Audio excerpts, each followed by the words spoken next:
Kumar civil barrier channel में आप सबका स्वागत करता हूं। दोस्तों, हम थर्ड सेमेस्टर का हाइड्रोलिक्स एंड हाइड्रोलिक मशीन पढ़ रहे हैं। इसमें हमारा लेसन नंबर 1 समाप्त हो गया है। लेसन नंबर 2 पढ़ रहे हैं। लेसन नंबर 2 में हमने बहुत से टॉपिक पढ़ लिए हैं, तो देख लेते हैं कि कौन कौन से टॉपिक पढ़ लिए हैं। आज दोस्तों ये लेक्चर नंबर हमारा 7वां है। तो उसमें जो हमने सबसे पहला टॉपिक पढ़ा था, इफेक्ट ऑफ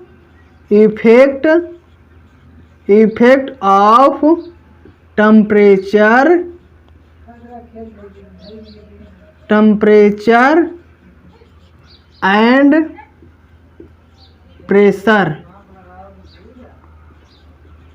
ये हमने दोस्तों पहला टॉपिक पढ़ा था। क्या था? Effect of temperature and pressure. तो हमने दूसरा टॉपिक पढ़ा था स्पेसिफिक मास पढ़ लिया था। स्पेसिफिक मास कहें या फिर डेंसिटी कहें, उसको हमने पढ़ लिया था। फिर हमने दोस्तों तीसरा टॉपिक पढ़ा था। तीसरा टॉपिक हमारा था स्पेसिफिक वेट पढ़ लिया था। स्पेसिफिक वेट पढ़ लिया था। और फिर हमने चौथा टॉपिक पढ़ा था रिलेशन बिटवीन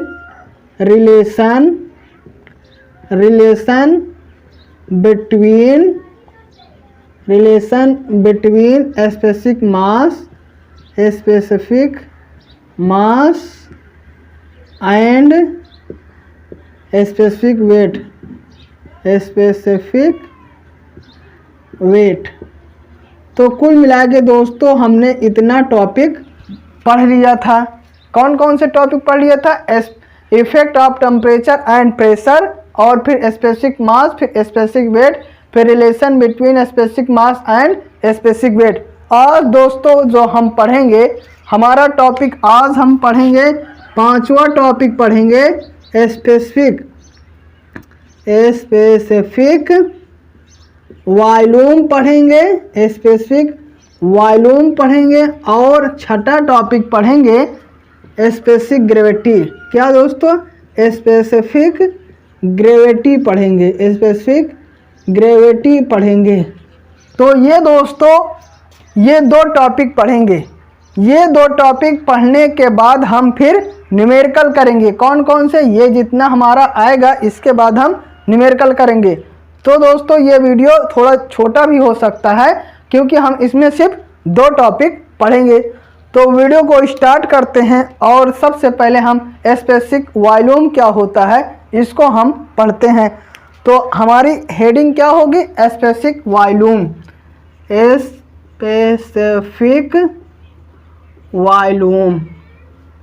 स्पेसिफिक वॉल्यूम इसको दोस्तों और नाम से क्या कहते हैं? इसको हिंदी में कहते हैं आपेक्षिक।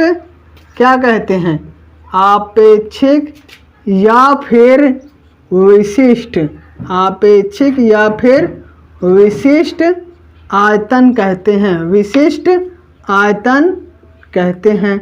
इसका हमारा स्पेसिफिक वॉल्यूम आपको ध्यान रखना है। और हिंदी में इसे क्या क्या कहते हैं? इसे कहते हैं आपेक्षिक या विशिष्ट आयतन कहते हैं। तो इसकी हम परिभाषा समझते हैं कि हमारी स्पेसिफिक वॉल्यूम क्या होता है। तो समझते हैं, पहले लिखते हैं फिर आपको हम समझाते हैं। किसी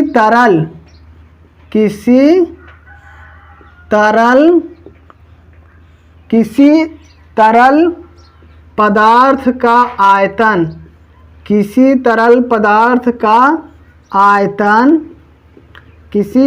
पदार्थ का आयतन तथा उसका द्रव्यमान के अनुपात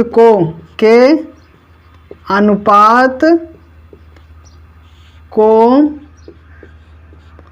आपेक्षिक आयतन कहते हैं। आपेक्षिक आयतन कहते हैं। आपेक्षिक आयतन कहते हैं। तो हमारा दोस्तों आपेक्षिक आयतन क्या होता है? किसी तरल पदार्थ का आयतन तथा उसका द्रव्यमान के आयतन को हम क्या कहते हैं? हम दोस्तों आपेक्षिक आयतन या फिर विशिष्ट आयतन कहते हैं। इसको लिख लेते हैं कि ये हमारी क्या है, तो आपेक्षिक आयतन बराबर हमारा हो जाएगा, आपेक्षिक आयतन बराबर हमारा हो जाएगा, क्या हो जाएगा? आयतन किसका? तरल का, तरल पदार्थ का आयतन, तरल पदार्थ का आयतन अपान तरल पदार्थ का द्रव्यमान। तो अभी तक हमने सिर्फ परिभाषा जाना है, क्या? आयतन तथा उसके द्रव्यमान के अनुपात को हम आपेक्षिक आयतन या फिर विशिष्ट आयतन कहते हैं। अब इसको लिखते हैं, यदि तरल पदार्थ का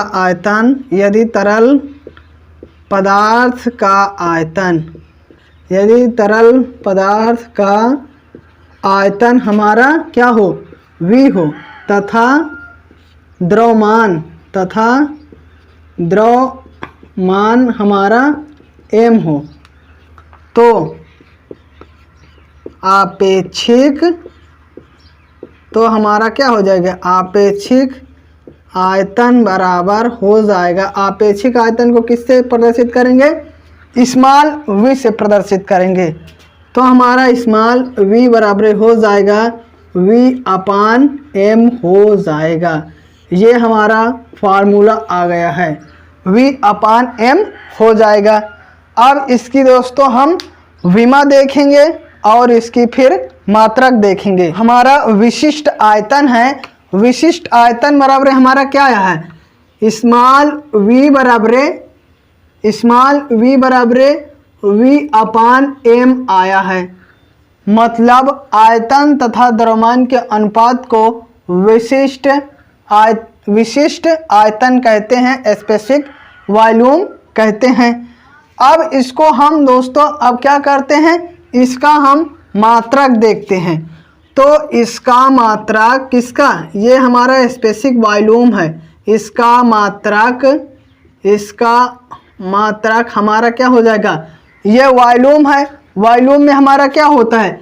लंबाई गुणे चौड़ाई गुणे ऊंचाई, मगर मतलब 3 टे L होता है, तो इसका हो जाएगा मीटर क्यूब हो जाएगा। और फिर दोस्तों ये हमारा द्रव्यमान है। द्रव्यमान को किस में मापते हैं? द्रव्यमान को हम केजी में मापते हैं, तो ये हमारा किलोग्राम हो जाएगा। तो हमारा दोस्तों विशिष्ट आयतन या फिर आपेक्षिक आयतन का जो हमारा मात्रक आया, मीटर प्रति किलोग्राम आया। अब इसकी दोस्तों हम विमा देख लेते हैं।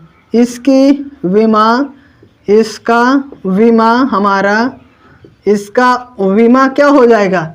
ये मीटर क्यूब है, मीटर क्यूब L3, और फिर क्या हो जाएगा? अपान ये केजी है तो m हो जाएगा, केजी को m हो जाएगा। तो जब हम इसको ऊपर ले जाएंगे L क्यूब और m-1, अर्थात इसको सही से लिखें तो हमारा हो जाएगा m-1 L क्यूब हो जाएगा, L3 हो जाएगा। तो हमारा विमा क्या आया? m-1 L3 आया। तो उम्मीद करते हैं दोस्तों ये आपको विमा कैसे निकाला गया ये भी समझ में आया होगा।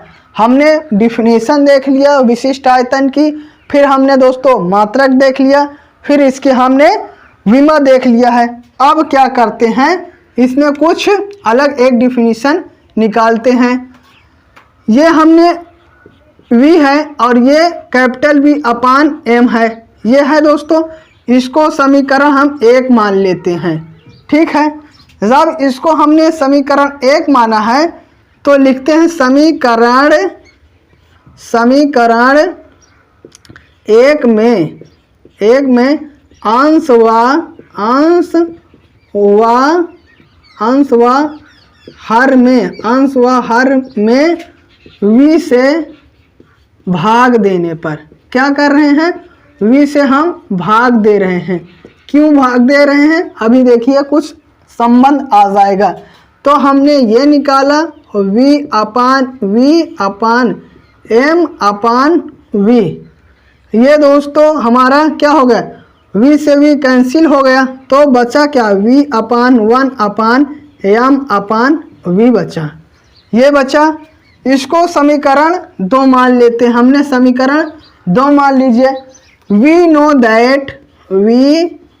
नो दैट हम लोग जानते हैं, पहले ही डिफिनेशन हमने पढ़ा। क्या पढ़ा है?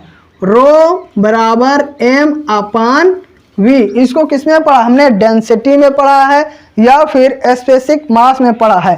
तो जहां हमारा m/v है उसके स्थान पे हम क्या रख सकते हैं? उसके स्थान पर 1/ρ रख सकते हैं। ये हमारा आ गया। तो मतलब क्या निकला? अतः इसको क्या कहते हैं? घनत्व कहते हैं। और इसको v को क्या कहते हैं? v को कहते हैं आपेक्षिक आयतन। अतः विशिष्ट आपेक्षिक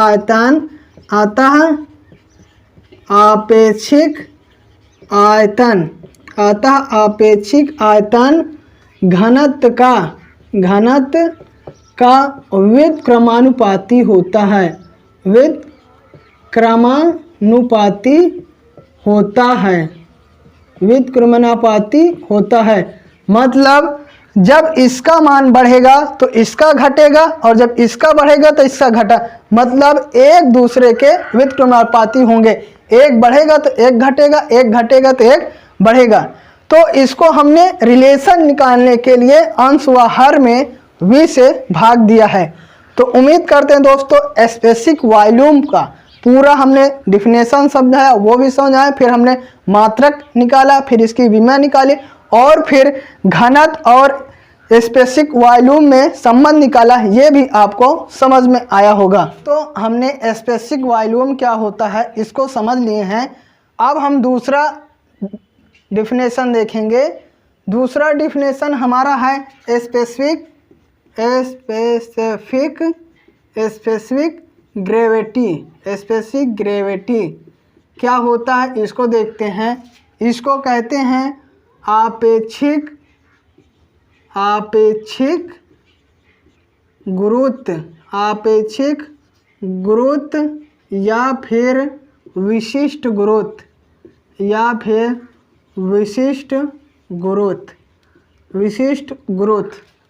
इसको क्या स्पेसिफिक ग्रेविटी को क्या कहते हैं? आपेक्षिक गुरुत्व या फिर विशिष्ट गुरुत्व। इसको अन्य नाम से भी जानते हैं। देख लेते हैं कि कौन कौन से नाम से आपको जानते हैं, क्योंकि आप नाम से नहीं जानते रहेंगे तो बदल देगा तो आपको कन्फ्यूजन हो जाएंगे। यही कहेंगे आप हमने पढ़ा ही नहीं है। तो स्पेसिफिक ग्रेविटी इसको हिंदी में कहते हैं, क्या कहते हैं? आपेक्षिक गुरुत्व कहते हैं। एक इसका ये नाम हुआ। फिर इसी को क्या कहते हैं? इसका इंग्लिश में नाम वही रहेगा, इसमें इंग्लिश में वही रहेगा, मगर हिंदी में हमारा क्या हो जाएगा? हिंदी में हमारा हो जाएगा, इसको कहते हैं विशिष्ट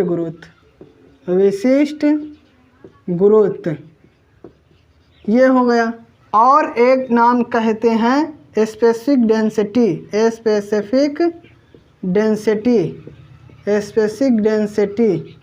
इसको कहते हैं दोस्तों विशिष्ट घनत्व। और फिर स्पेसिफिक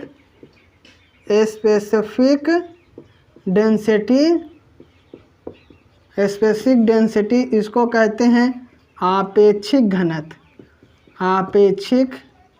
घनत्व। तो कुल मिला के दोस्तों आपेक्षिक कहें या फिर विशिष्ट कहें, बात वही है। इसकी भी हमारी हिंदी एक होगी। इसी प्रकार स्पेसिफिक डेंसिटी या स्पेसिफिक डेंसिटी विशिष्ट घनत्व कहें या फिर आपेक्षिक घनत्व कहें।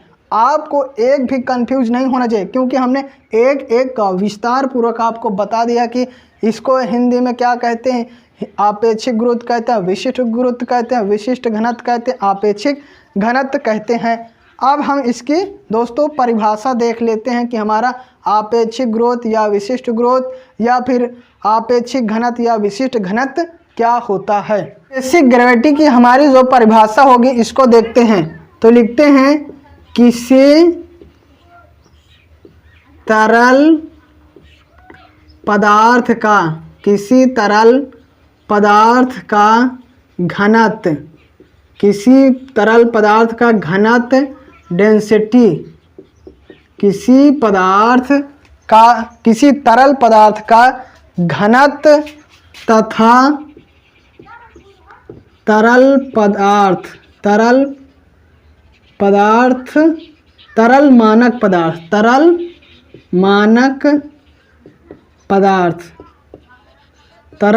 मानक पदार्थ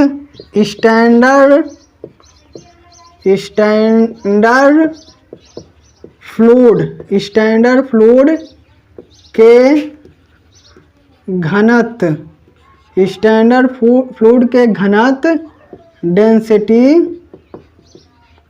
के अनुपात को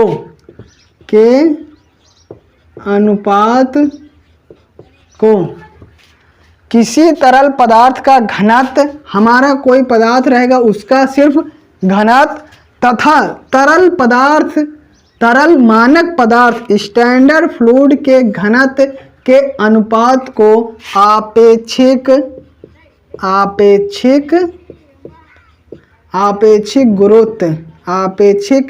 गुरुत्व स्पेसिफिक ग्रेविटी कहते हैं। तो उम्मीद करते हैं दोस्तों इतना आपको समझ में आएगा। सिर्फ परिभाषा क्या है, घनत्व तथा मानक घनत्व के अनुपात को स्पेसिफिक ग्रेविटी कहते हैं या स्पेसिफिक डेंसिटी कहते हैं। इसे दोस्तों एस से प्रदर्शित करते हैं। किससे? इसे एस से प्रदर्शित करते हैं। इसे एस से प्रदर्शित करते हैं। तो हमारा फार्मूला क्या हो जाएगा, आपेक्षिक गुरुत्व बराबर हमारा हो जाएगा, क्या हो जाएगी, तरल पदार्थ का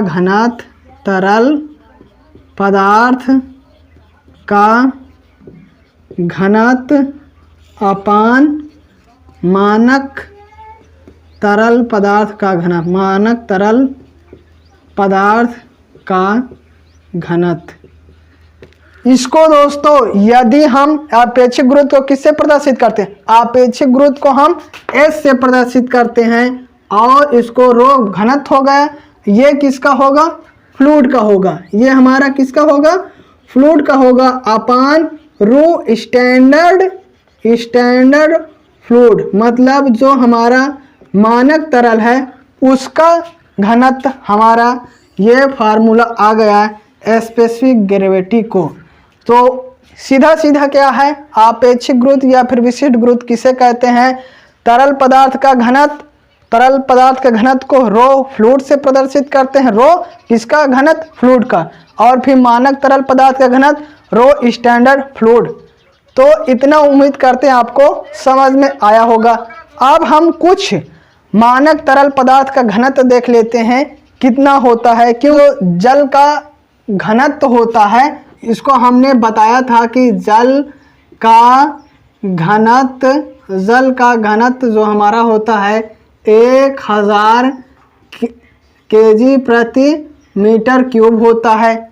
ये हमारा कंडीशन क्या था, 4 डिग्री सेल्सियस पर और 1 एटीएम वायुमंडलीय दाब पर हमारा घनत्व कितना होता है जल का, 1000 kg प्रति मीटर क्यूब होता है। इसी प्रकार हमारा वायु का घनत्व हमारा कितना होता है, 1.24 kg प्रति मीटर क्यूब। ये कब होता है, 4 डिग्री सेल्सियस और 1 एटीएम पर होता है। ये दोनों मानक घनत्व हैं, इनको आपको याद कर लीजिए, ये न्यूमेरिकल में ज़रूरत पड़ेंगे। साथ ही यह वीडियो समाप्त करते हैं। इस वीडियो में हमने दो टॉपिक समझा, पहला स्पेसिफिक वॉल्यूम, फिर स्पेसिफिक ग्रेविटी। तो यदि यह वीडियो आपको अच्छा लगा हो तो वीडियो को लाइक कर दीजिए और चैनल को सब्सक्राइब करिए और बेल आइकन के ऑल पे क्लिक कर दीजिए और दोस्तों में शेयर कर दीजिए। Thank you for watching.